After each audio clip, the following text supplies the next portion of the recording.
Boss season 8 హౌస్‌లో ఉన్న నిఖిల్ మాల్యాకర్ ఒక కంటెస్టెంట్‌గా ఆయన ఆటతో ఎంతో మంచి పేరుని సంపాదించుకున్నాడు. కానీ ఈ మధ్య కావ్య వరుస పోస్టులతో నిఖిల్ బాగా నెగటివిటీని సొంతం చేసుకుంటున్నాడు.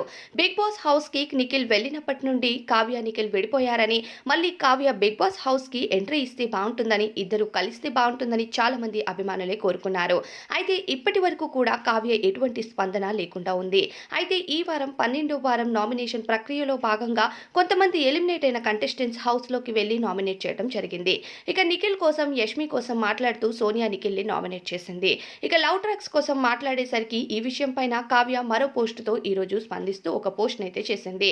ఇక మనం నిజం చెప్తే మనమే అబద్ధం చెప్పిన వాళ్ళం అయిపోతాము. అలానే ఇక యాక్టింగ్ చేసేవాళ్ళు రియల్ లైఫ్‌లో యాక్టింగ్ చేస్తారని నాకు అస్సలు తెలీదు.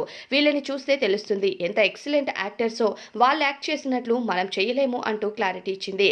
అలానే నిన్న ఒక పోస్ట్‌తో అందరినీ షాక్‌నిచ్చిన కావ్య మరో పోస్ట్ చేస్తూ ఇంకోసారి నిఖిల్ రియాలిటీని చూపించుకొచ్చింది. అయితే నిఖిల్, కావ్య ఎప్పటికీ కలవలేరు అనే క్లారిటీ నిన్నే జనాలకి వచ్చింది. నిన్నటి వరకు కావ్య బిగ్ బాస్ హౌస్‌కి రావాలి, నిఖిల్‌తో కలవాలి అన్న జనాలే ఈరోజు కావ్య నీకు మంచి హస్బెండ్ దొరుకుతాడు, నిఖిల్ మోసగాడు అంటున్నారు. మరి దీనిపైన అభిప్రాయం ఏంటి అనేది కామెంట్స్‌లో చెప్పేయండి.